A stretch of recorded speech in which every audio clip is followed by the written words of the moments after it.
Joining me live in the studio now is Liberal MP, member for Casey, Aaron Violi. Aaron, thanks for your time.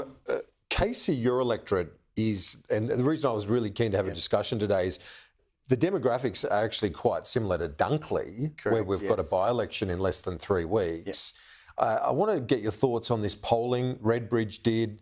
It's found that the atypical voter that's a challenge for the government right now is a woman, 40-year-old mother, kids at school, trying to keep their household afloat. I guess that makes sense in terms of this broader cost of living question. Yeah, absolutely. And then the demographics in Casey, as you said, very similar to Dunkley. And that sort of family, and I think it's important, it's a mother and the father or the family unit, and I caught some of Cos before, is feeling it. They're really struggling, and they're understanding, and they've seen that for the last 18 months, this government have been distracted. They've been talking about things like The Voice, and we saw in Casey and also in Dunkley that the no vote was a lot higher than the yes vote significantly, and they're feeling like this government is distracted, is out of touch, doesn't understand their concerns, and also don't have any solutions, real solutions to the challenges they're facing with this cost of living crisis. Is that why the tax cut changes are proving popular? Because it shows the government's listening to... The government argues that this is their cost of living response, and I guess they believe it shows to voters that they are heeding those concerns. There's two schools of thought, and there's two sort of thoughts on this. Ultimately, everyone is struggling so much because of the decisions of this government that any dollar they can get is important, and they need it because their financial situation is significantly challenged. But the reality is, and voters understand this and know this, it's about $15 a week in 5 months, so it's not delivering significant tangible relief for voters in Casey or in Dunkley today.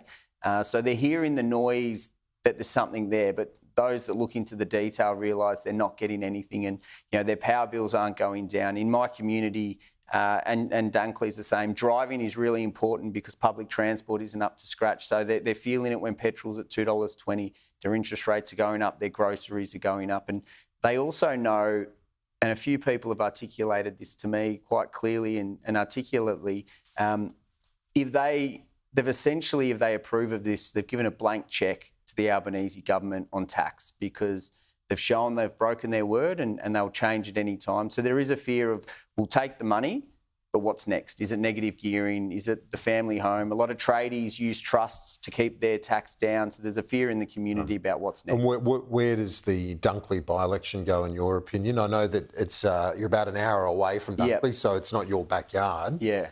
But do you think Nathan Conroy, the Liberal candidate's a chance of causing an upset?